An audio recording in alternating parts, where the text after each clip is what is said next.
There's also a chat feature in Google Hangouts. If you're not familiar with that, you can post comments or whatever you want to in the chat feature. You can chat amongst yourselves. There is the QA button that can pop up in there. In the original Google Plus Hangout that we had scheduled, there was a bunch of showcase items. I'll get all that stuff moved out to the recording for this page when we're done here.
Okay, we're going to go ahead and get started.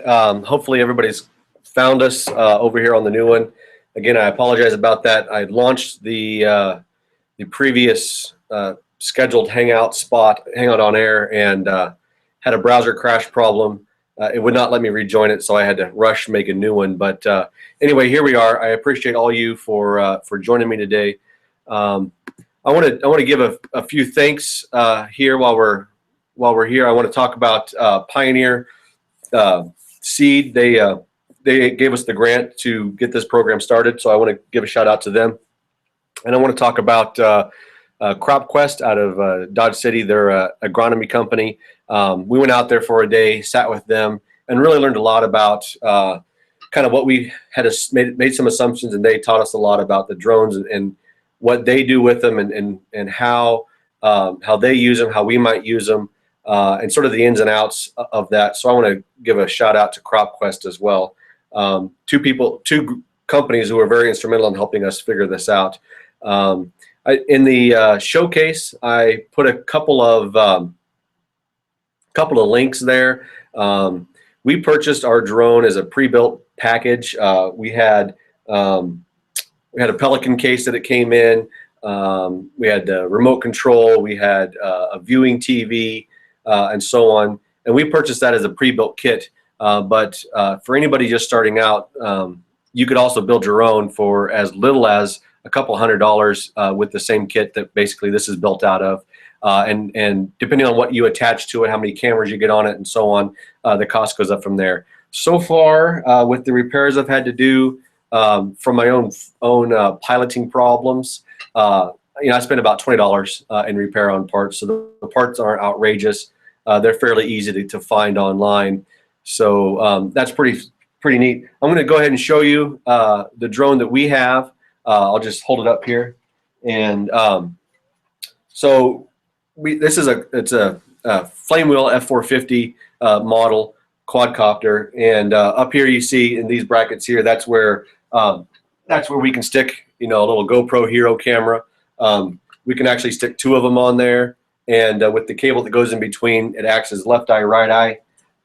We're using that. We're put an infrared lens on one of them, and that way we have not only the natural light visibility, but we have the red eye or the red lens visibility as well, which was instrumental in getting us, in theory, once you process all the apps, all the pictures and stuff like that through the apps, it will give us picture of crop health, moisture content, nitrogen, and so on and so forth. But basically, it's a fairly simple airframe. You could 3D print these struts.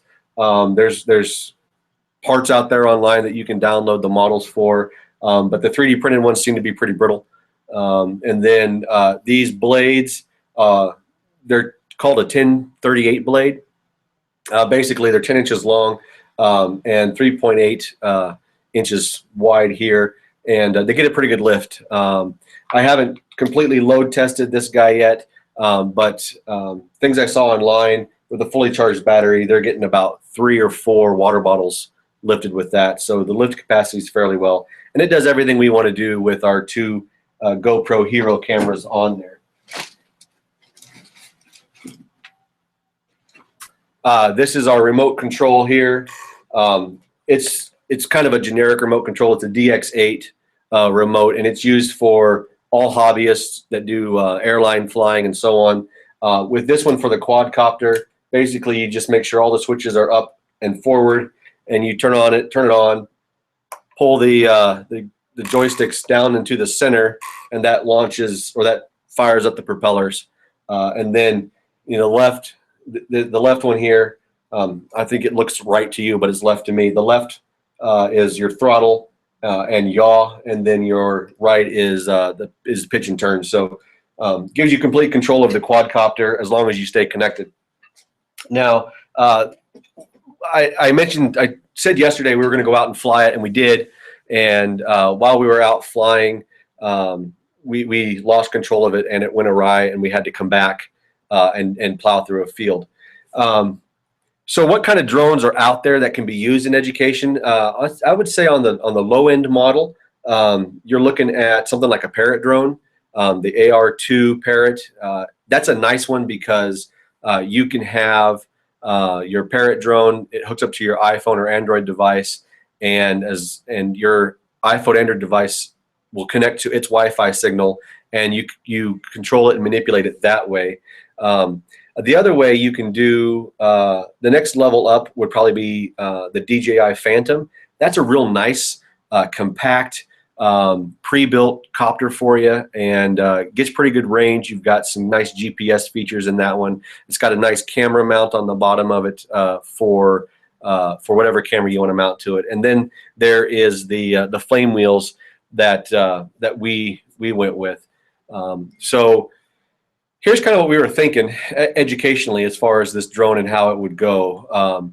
We purchased it originally to help us develop an agriculture class, and we wanted to investigate the images, and we wanted to look at how crops grew and do that imaging, and go from there. Okay, it looks like we're having some video issues. Looks like everybody here has dropped out on our video.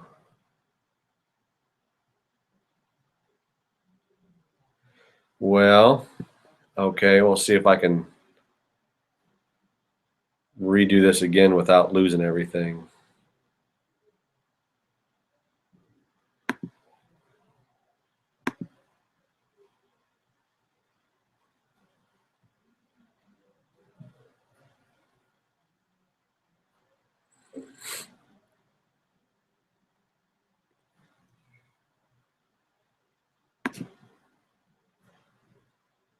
All right, we got viewers popping in and out, and a lot of folks are complaining that the video is stopping and starting.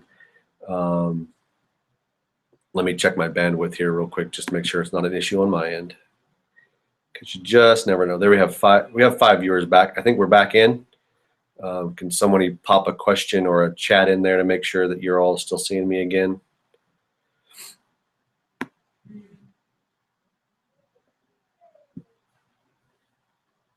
Okay, looks like we're that difficulty is passed.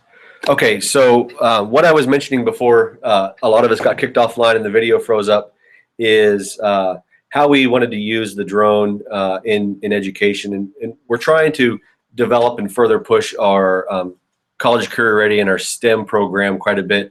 What the reason why I purchased a drone that could be fixed, repaired, built from scratch, is I really wanted to incorporate the engineering piece, and you know, the service center that we are members of, they have built their own custom drone, and it takes a lot of math to figure out, okay, if I have the blades this far apart, how much rotation does each blade get, so like that. There's a control module in there that you have to just set up the certain specs if you build your own.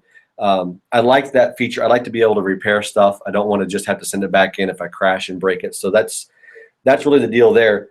Since then, we talked to CropQuest, and they showed us the imaging. And in the previous Hangout, and I'll get them posted back over here, I posted some software things that they told us to look at. And basically what you do is you take the red channel, the green channel, and the blue channel of an aerial photo of your crop. And by running it through the software, and you choose the mathematical equation you want to do on it, and I don't remember the exact equation, but it looks at, like, say, the red compared to the green, or the blue compared to the green, or whatever case that might be, maybe the infrared, and that dumps out a certain amount of data, and it's visible, but it's also creating GPS coordinates. And what we learned is that, as though, although drones are very, very neat and cool, and they're the upcoming thing, cost-wise, they're not quite there yet. And the reason why is because when to take this data and to put it into your agricultural software and get it out to, let's say, a sprayer where you want to spray fertilizer onto a field, you have to degrade the resolution so much that it really isn't much better than what the satellites can pick up. Now, we all know that to get a satellite is expensive, to rent that satellite, and the day you rent it, the time you rent it, when you take that image, it may be cloudy, and then you're out of luck. So the next best thing is to rent an airplane and have an airplane fly over. CropQuest seemed to think that right now the airplane maybe was profiting a little bit more money on their end for doing it, because they can cover a whole lot more fields and so on, and take the same images and then process all that, versus the drone. But you know, here in public education, I can't send a 10th grader or a 12th grader out into a field and say, hey, fly this airplane over it. But we can go out there as a group and take the quadcopter out there and do start to finish.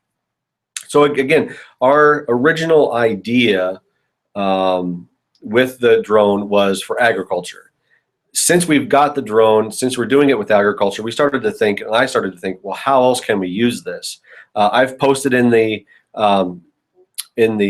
showcase section of the window here a form, a Google form, or it's a Google sheet actually. And if you have ideas, if you are using drones in your school and you can share those lessons plans with us, we would love to be able to collaborate with you and help develop lesson plans for any department that we're looking at. Social studies, art, math, science, you name it. We want to be able to utilize what was a great idea for the agriculture class just across curriculum. And I think, you know, robotics, I'm just brainstorming all the different things that we could do. So I'll take a brief moment here. I know the video has been starting and stopping for a lot of folks and has hung up a little bit. But if you have questions that you'd like to ask, feel free to post them in here, and we'll look at those. We'll just take a few minutes to look at some of these questions.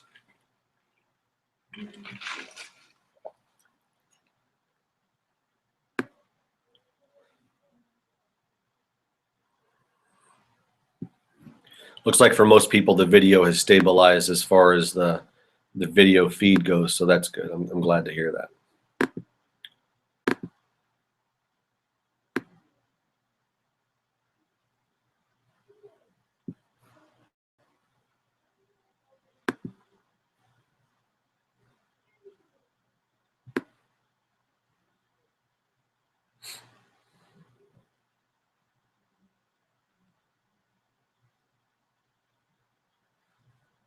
Okay, so one of the questions that's come in is, how much did ours cost? Again, we have 2 GoPro cameras. We have the TV, little mini TV viewer. Let me show that for you real quick. It's a little mini TV viewer. It's got an antenna on it that can pick up the signal from the drone and so on, and you can view the video here. That's really nice. When you're looking up at the sky at that drone and it's flying away from you, it's kind of hard to tell, how high it is, where you're flying and stuff like that. But watching it on here not only extends your view, but you get the bird's eye view of what you're looking at, and you can decide, okay, I need to fly over this direction or over that direction to see it. So this was a nice little addition to the package. We also got like I said, we got the big Pelican case to transport it in. We've got 3 batteries. Ours runs off of, let me get a battery that's got a label. Ours runs off of your typical, I'm told this is a typical RC battery. It's a 1.11 3-cell 4,000 milliamp battery. And I've gotten about 45 minutes worth of fly time. Now, again, I told you yesterday's story about us getting lost and losing it in the field. It took us a long time to find it. And after, about an hour and a half of it just sitting in the field, we were able to kick on the propellers and then hear it and go and find it. So the battery did last quite a bit of time. And we also got 2 little GoPro Hero cameras to go with it. We use one for infrared and one for visible light. I'd also like to just take another moment here to thank CropQuest and Pioneer Seed and our college and career ready director, Jody Grover, who was very instrumental in getting our grant written and helping us acquire this. When I brought this idea to her, like many of you who've had ideas for drones and using them for imaging for football or for band or whatever, I came to her and I said, hey, this might be something that would be fun for the robotics class to do. And I suggested to her that we would do like the Phantom drone, the AR2 Phantom, or sorry, the AR2 Parrot. And, it's something that connects to the iPad or iPhone. Go out there, set it up, fly it around, and kind of get the idea of the mechanics of flying a drone, working in 3D space and all that. And, that idea just kind of snowballed into, well, if we were going to get one, how much further can we use it other than just in robotics? And we got into the idea of, we could use it for coding if we had the right one. We could use it in social studies. We could do geo mapping, just every single aspect that, any classroom teacher who wants to do something with it, we truly believe that there's something they can do with the drone, whether, the art class. I've had them request photos already from us. And so we have sort of a mission log of photos that they would like us to go out there and collect. So that's where we are with the drone in education. Again, I shared a document with you that I would love to receive your ideas on how we might better use what we're doing. I will say this: the flying time and the flight controls are very touchy. I've also posted in the room there a link to our policy. We want to make sure that those students or adults who fly that they have practiced on it, and so we have them practice on iPad games, believe it or not, and then what we also have, and we're going to buy, we haven't done this yet, but we want to buy a tether, basically a big bungee cord, and to tether it to the ground so it can't get away from us. And we're hoping that it will help people with their flying skills a lot better.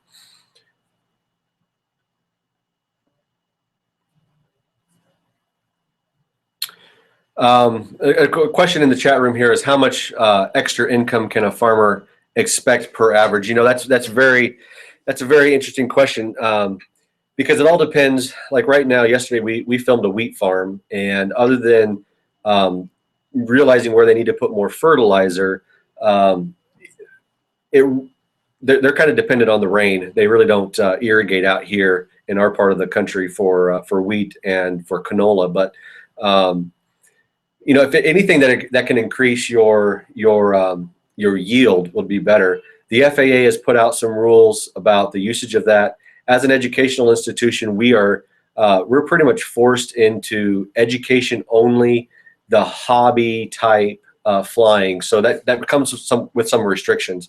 We can't go over 400 feet in altitude. We have to report to or notify all airports within a 3-mile radius that we're going to fly in our flight time.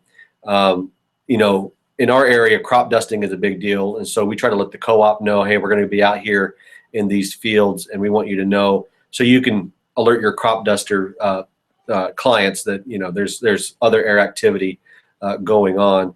And we can't sell any of the footage that we get. We can't give it to a farmer and have them use it to help increase their yield.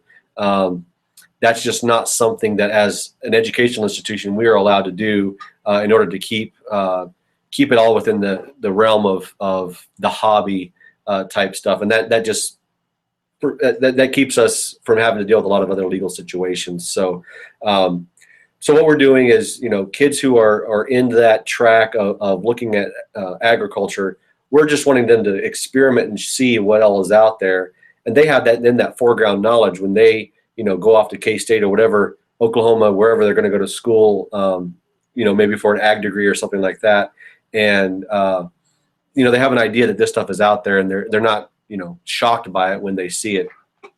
So, yeah, I don't really know the answer to that question. It sounded like if you were to go to a major company like CropQuest, and you could have somebody out there on the day you wanted them out there, and they could film it with a drone, and you have a lot more control over that situation than, let's say, a Cessna or a satellite. But your coverage per acre takes longer to get good footage out of that, and so your costs per hour go up. You know, even over flying a Cessna, because what they'll do with this, like if you want to plan to have a Cessna fly over your crop and take images, they'll do 5 or 6 farmers in a day and just fly over all of them and get a lot of pictures. So what we really realized is when it comes down to dumbing down the photo, analyzing the photos, getting it out and programmed into your sprayer, into your harvester, or whatever sort of a system you have, it's not quite cost productive. It's not quite there yet. It's almost cost prohibitive at this point, but you know, everything when it first starts is really kind of there. Another question here about getting, you know, drones in a city. You'd have to check with your municipality as far as if there's any ordinance or anything like that. You really have to be careful about the airports. You have to be careful about privacy. The FAA does not want people flying drones and getting pictures of other people's backyards and stuff. So there's a link that I shared in the event, the original event Hangout, that was the FAA hobby advisory. I think they call it an advisory issue, and it talks about those sort of things, letting people know and just being a good neighbor. But really, there is no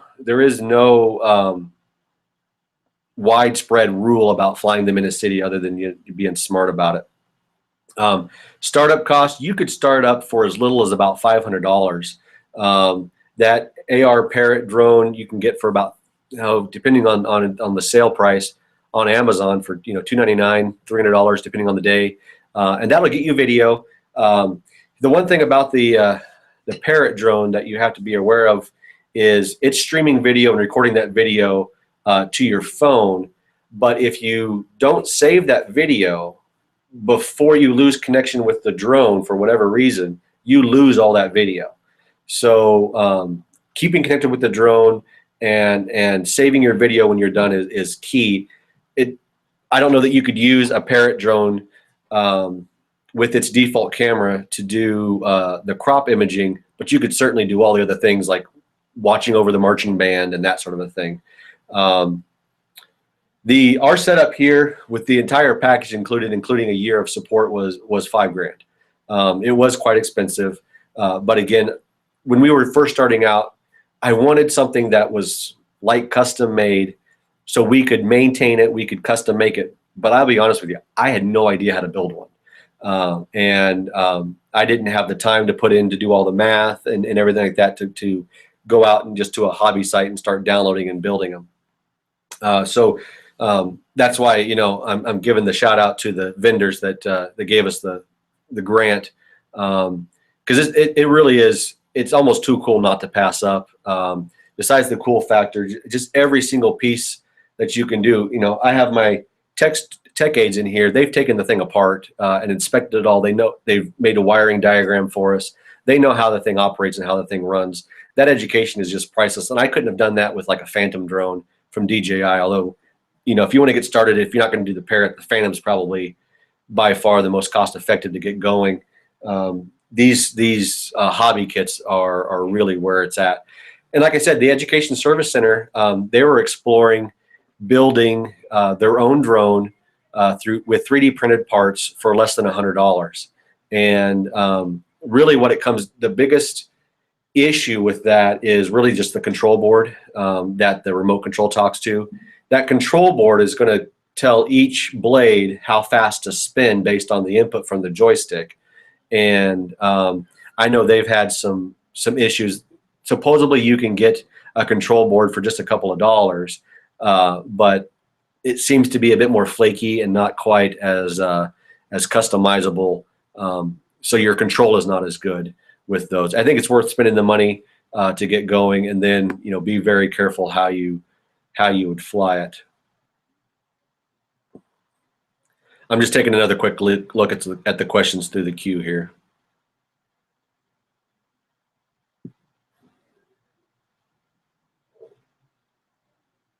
Let me see if I have anything else that I was gonna mention.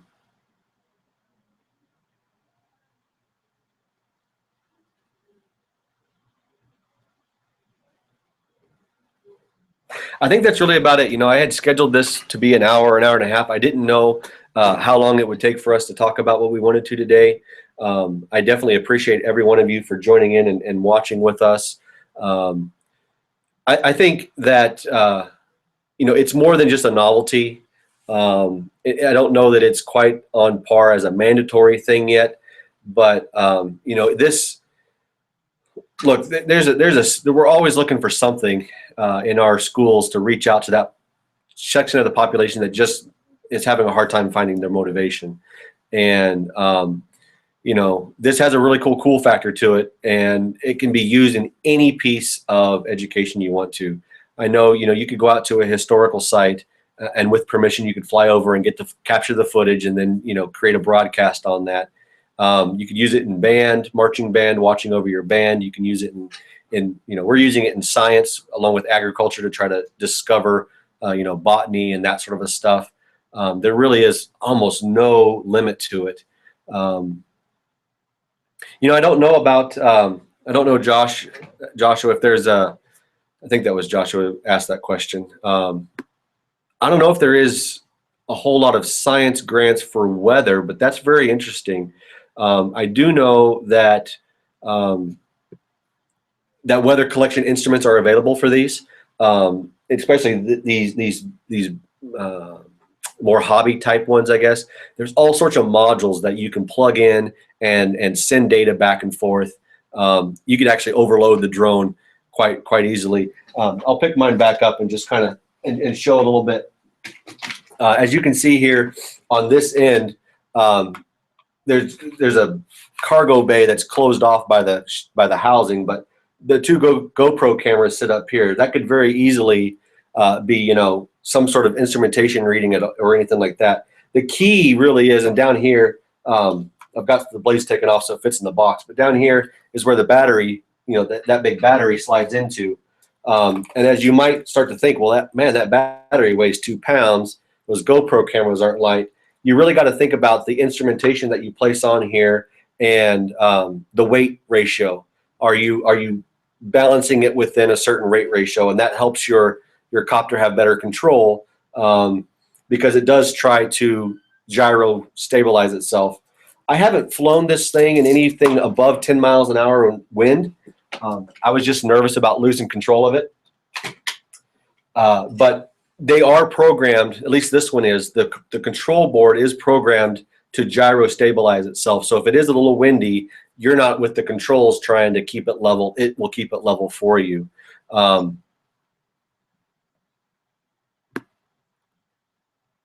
Yeah, I got to think that there's sensors for just about anything weather related. There's altitude sensors you can have on there. Again, we're just using it for a visual issue, but and I think there is. DJI kind of builds the frame, and then anything that you would want to attach, any sensor you'd want to attach to a small hobby airplane or whatever. Can plug in this. Basically, the requirement you're asking is, can I add another piece of power to this and pull power off the battery to electrify my instrumentation? And I'm sure there is. The question that comes up a lot is, why did you pick a copter, in this case a quadcopter, versus an airplane, an airframe, a fixed wing type airframe? And controllability, ease of flying, basically. You don't have to be a pilot to fly a copter near as much as you kind of have to have more of a pilot idea when you're flying an airplane type of an airframe. But I saw an airframe built out of a PVC tube and some styrofoam for the wings, and they put the instrumentation up in a nose cone with the stick sticking out, and it looked like they built it using home model parts, and the thing flew and it collected what they wanted it to collect. So you don't have to be sophisticated. It doesn't have to look like a Black Hawk helicopter to do what you want it to do. And you can go small. I was talking with some other guys who customize these things, and what we were wondering is, and there's experimentation on it, is could you do a mono, like a dual setup, where instead of having a quadcopter in this way, what happens is, I don't know if the video doesn't really show it very well, but try to angle this. You can see how this blade pops out to the right and this blade pops out to the left, and they're spinning in opposite directions. And so these two blades are the same, and then these two blades are the same, and that's what gives you the stability. And my screen froze up.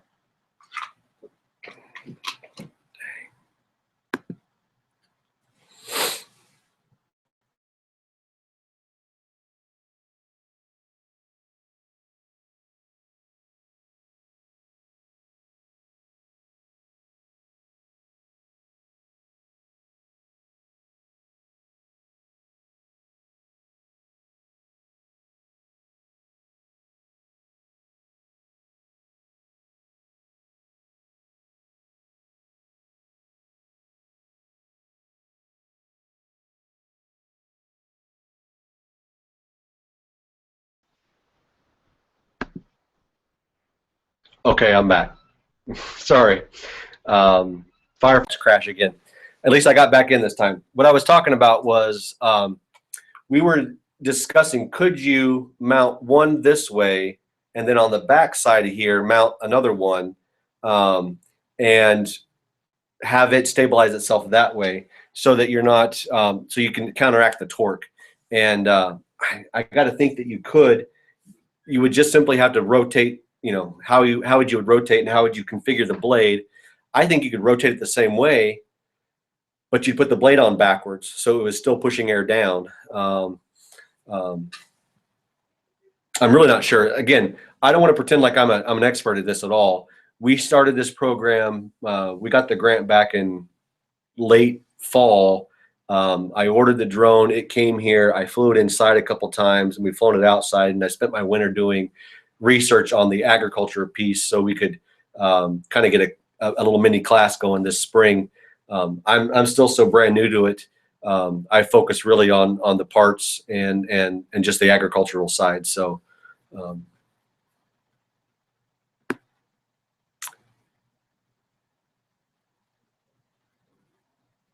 Just checking again one more time for questions here.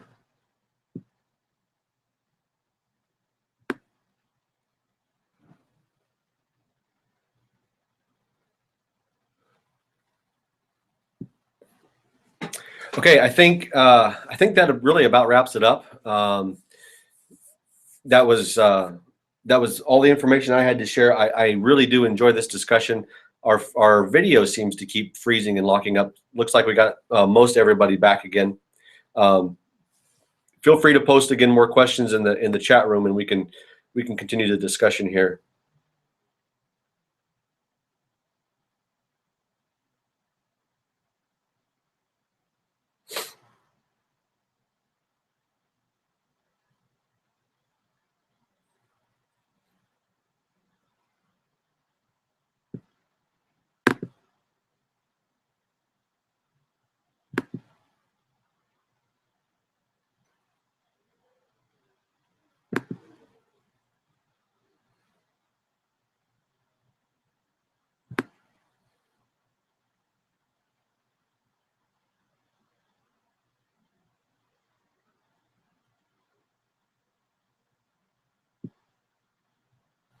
You know, who you'd want to call and talk to about the regulations is down here in Sedgwick County. It's Wichita. It's the FAA out at the Mid-Continent Airport, or Eisenhower, whatever they call it now.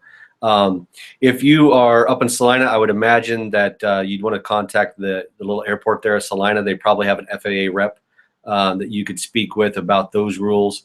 Over in Reno County, I don't know that there's anybody at Hutch at that airport that deals with that sort of a thing. Out at Dodge City, I'm sure there is. Pratt probably has somebody. I think the guy in Wichita, and I'll get his name and post it. He seemed to be probably the rep for the entire state as far as FAA rules go. And he was a very down to earth guy. He just cautioned that we use wisdom. They're very hesitant to say yes, go fly it over a crowd, because there's obviously the liability on your part and on our part. I am going to try to get out during a track meet next Friday and get it up in the air and just get an overall view of the track meet without getting it out over spectators.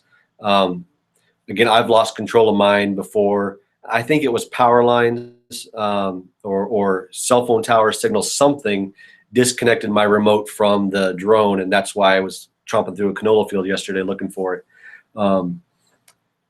So yeah, I can understand the concern about it being over a crowd and being in a crowded place. So, but I love the idea of being able to use it to get footage of just about anything. This setup here and most others has a control motor on here. It's a servo of some sort. I don't know how it really works. But it keeps the camera platform pointed to the ground.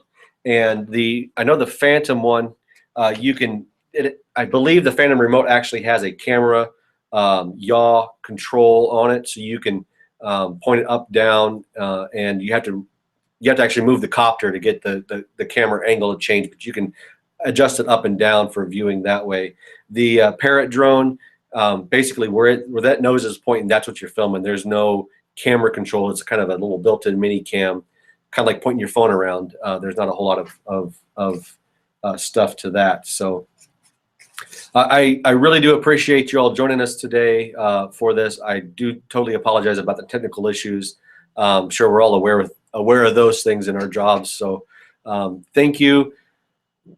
Watch the video if you want. I would love to use that document that's in the showcase. I'd love to use this document and help share lesson plan ideas and so on. Again, that showcase, that's in the showcase there. It's called Drone Lesson Plan Ideas. If you've got a lesson plan idea, if you've got an idea for parts, just get a hold of us. Tweet it here back to this or post it back to this Google event page, and that'll be it. So if there's no other questions, I'll look at questions one more time here. If there's no other questions, we're going to go ahead and conclude today.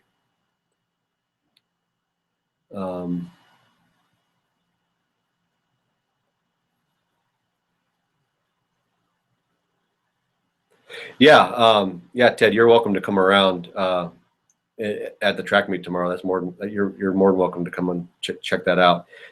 It's probably a lot less. It's underwhelming maybe to actually come look at it in person, but you're more than welcome. Sure.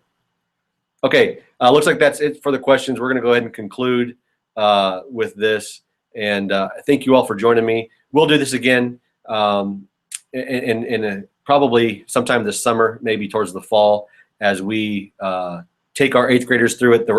Actually, this is the unit they're starting, and they're going to be in the rest of the school year. Is this agricultural crop health sort of a exploratory deal? So we're going to take our 8th graders through this with the drone here, and try to build it up and get high school more involved and stuff like that in the coming months. So thank you all for joining me today. Have a great day.